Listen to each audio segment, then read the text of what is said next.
سلام علیکم. در بنی اسرائیل زنی زیناکاری بود. هر کس با دیدن جمال زیبای او به گناه آلوده می شد.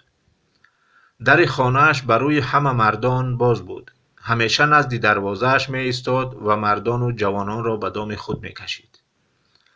هر کس به نزد او می آمد باید 10 دینار برای انجام حاجتش به او می داد. عابد از آنجا می گذشت. ناگهان چشمش به جمال زیبای زن افتاد. پول نداشت، اما بافته متاع داشت. به بازار رفته آن را فروخت. پولش را برای زن آورد و در کنار او نشست. وقتی چشم به او دوخت، آه از نهادش برآمد. ای وای بر من چی کاری کردم؟ خدای من عمل من را می بیند. من و عمل حرام، مخالفت به کار حق. با این عمل تمام خوبی هایم از بین خواهد رفت. رنگ از روی عابد پرید. زن پرسید: این چی وضع است؟ مرد عابد گفت: از خداوند می ترسم. زن گفت: وای بر تو، بسیاری از مردان آرزو دارند به این جایی که تو آمدی بیایند، اما نه هر کس را میسر می شود. مرد عابد گفت: ای زن، من از خدا می ترسم. پول از خودت، بگذار من بروم. از پیش زن خارج شد، در حالی که بر خویش تأسف و حسرت می‌خورد و سخت می‌گریست.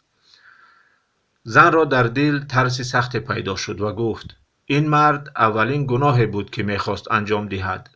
از ترس خدا این گناه به وحشت افتاد. من سالهاست غرق در گناهم. همان خدایی که از عذابش او ترسید خدای من هم هست. باید ترس من خیلی شدیدتر از او باشد.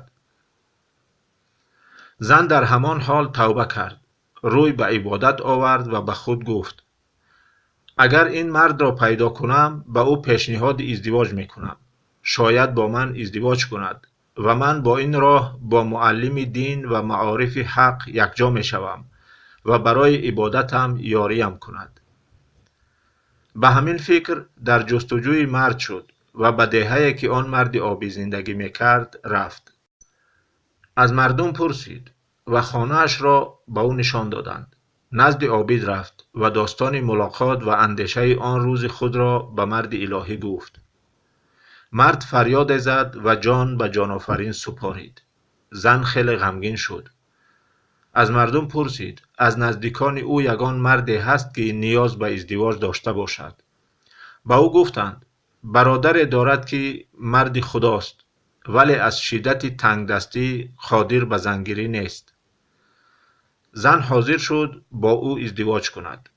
خداوند بزرگ به آن مرد شایسته و آن زن بازگشته به حق 5 فرزند عطا کرد که همه دانشمندان و انسانهای حقیقی شدند. خدا داناتر است.